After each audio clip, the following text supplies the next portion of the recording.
I think that the internet is going to be one of the major forces for reducing the role of government.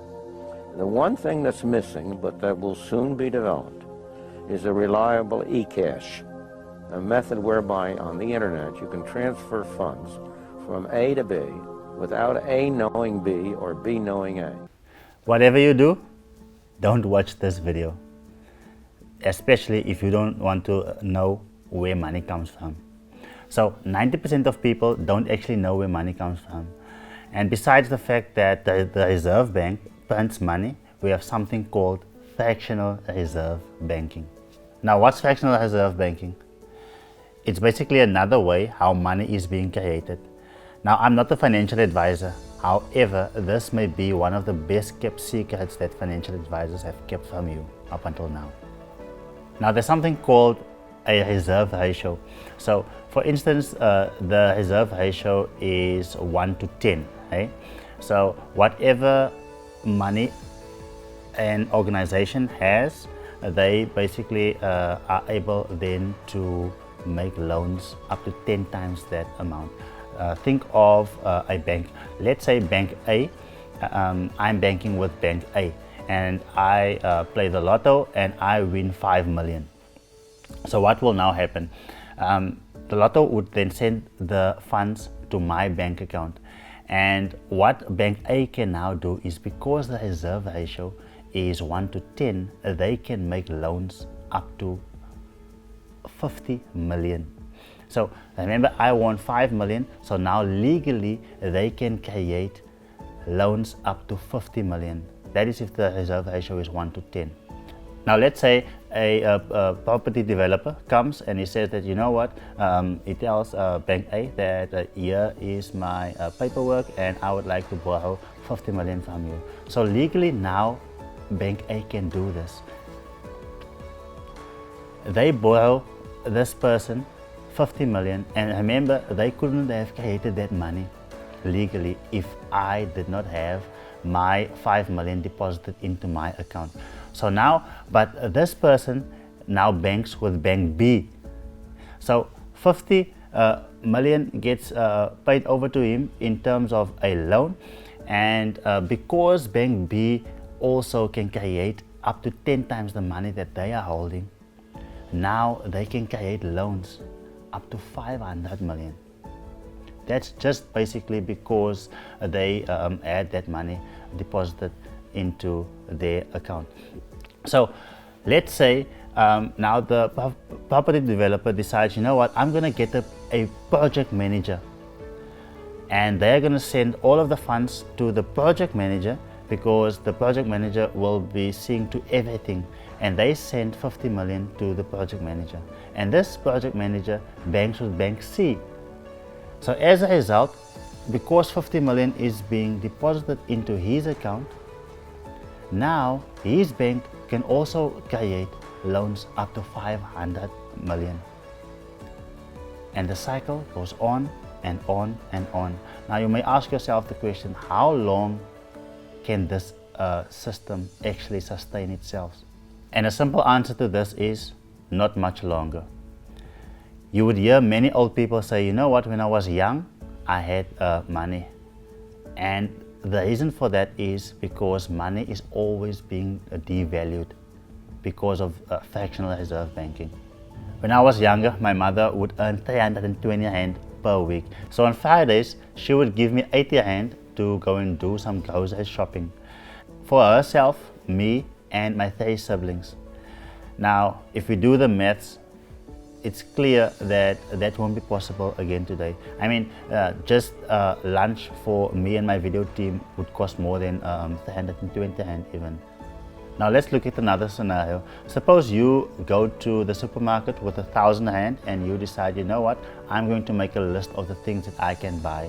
But let's say you are smart and you decide, I'm not going to buy these stuff, I'm going to invest this funds with my beloved bank, and your bank gives you 5% for the year, and now next year you come back with 1,050 rands and you go back to the supermarket.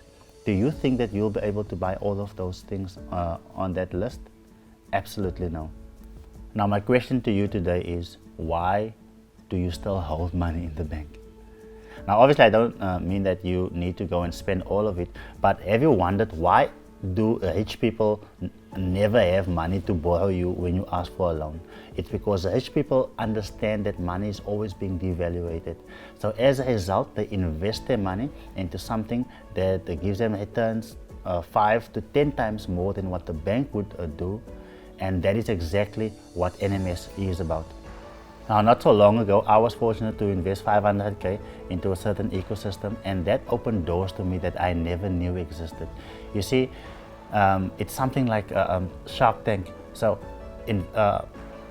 entrepreneurs would come to us and they would pitch us their business idea, and if it is actually something of worth, we would then come up with the seed money, and then they would launch their business. But we are able then now to get shares or NFTs or coins we would get very cheap. And before the public knows about it, when it launches in the public and they become excited about it, then obviously the value goes up, because then they are also interested in it.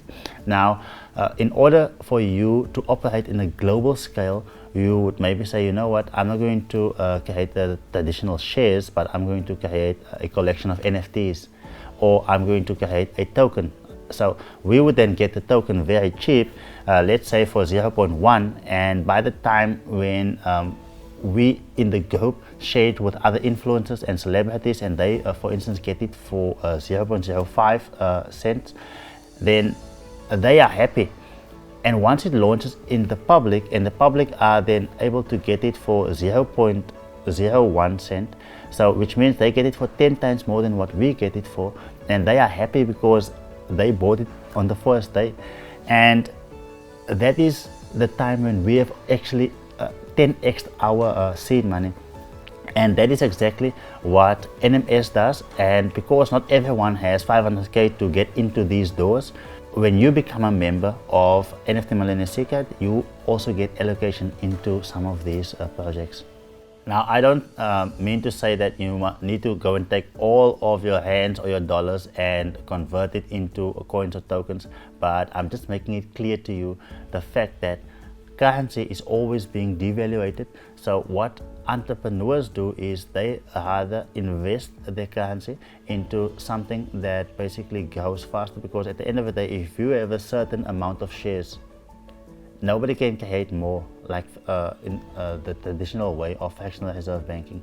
So now, as more people want it, the value of it goes up, and that is why Elon Musk is basically the richest person in the world.